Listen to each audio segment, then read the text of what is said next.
नमस्कार दोस्तों, दिल्ली में सड़क किनारे नमाज अता करते नमाजियों को लात की ठोकर से मारती ये अमित शाह की पुलिस है। ये दिल्ली का इंद्रलोक इलाका है। शुक्रवार का दिन है, मस्जिद फुल है, सजदा करने वाले सड़क किनारे ही नमाज अता करने लगे। अमित शाह की पुलिस ने देख लिया और फिर जो हुआ वो आपके सामने है। वीडियो में दो पुलिस वाले हैं।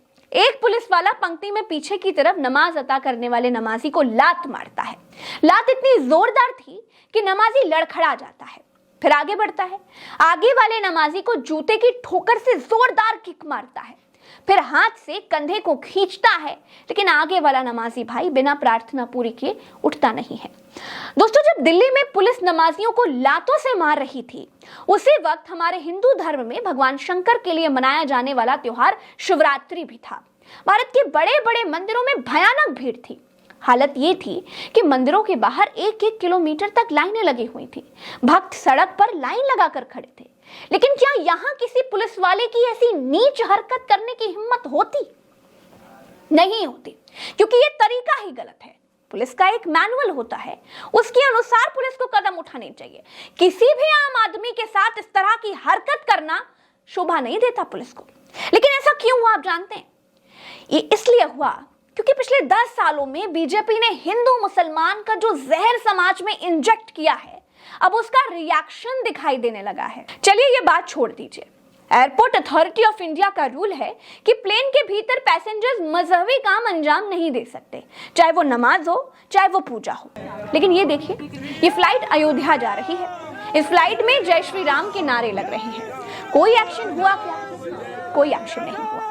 ये दूसरी फ्लाइट देख लीजिए, इसमें राम आएंगे भजन पर सब झूम रहे हैं। क्यों? क्या इनके लिए कोई कानून नहीं है? कानून है दोस्तों, कानून है। लेकिन इन लोगों का ऐसा करना बीजेपी के एजेंडे को सूट करता है, इसलिए भारत की सरकार ऐसा होने देती है। भारत में अगर विमान कंपनियों को जहाज उड़ाने हैं, ईडी सीबीआई से बचे रहना है, तो उनको ऐसा होने देना पड़ेगा। दोस्तों, क्या आप ये कल्पना कर सकते हैं कि भारत से मक्का मदीना के लिए उड़ने वाली फ्लाइट में अगर नमाज का वक्त हो जाए तो क्या नमाज पढ़ते हुए जाया जा सकता है? नहीं जाया जा सकता है। मुसलमानों के नमाज पढ़ते ही कानून का उल्लंघन हो जाता है और भजन गाने में कानून का उल्लंघन नहीं होता है।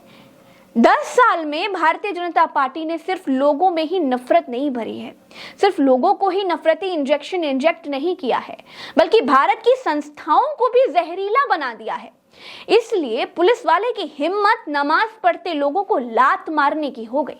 इसीलिए जयपुर मुंबई सुपरफास्ट एक्सप्रेस में आरपीएफ कांस्टेबल चेतन सिंह ने नाम पूछकर 2 मुसलमानों को गोली मार दी थी। दोस्तों, दिल्ली के इंद्रलोक इलाके पर जहां पर नमाजियों को लातों से मारा गया, यह इलाका मोदी के घर के पास ही है, संसद से भी पास है, राष्ट्रपति, गृह मंत्री, पूरी सरकार यहीं से कुछ ही दूरी पर है।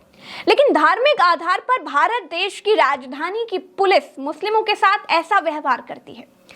दिल्ली पुलिस मोदी सरकार से हुक्म लेती है, तो क्या मोदी सरकार ने दिल्ली पुलिस को ऐसा हुक्म दे रखे हैं?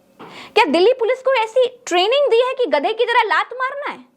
जब ये बात उठी तो पुलिस वाले को सस्पेंड कर दिया गया। ठीक हुआ। मुस्लिम देश अबू धाबी में नरेंद्र मोदी मंदिर का उद्घाटन करते हैं, बहुत अच्छी बात है। दिल्ली में सड़क पर नमाज पढ़ने पर 1000 रुपए का फाइन है, ठीक बात है। अगर मस्जिद में भीड़ है और लोग सड़क पर नमाज पढ़ रहे हैं तो पुलिस को फाइन लेना चाहिए, जो दंड है वो दंड देना चाहिए।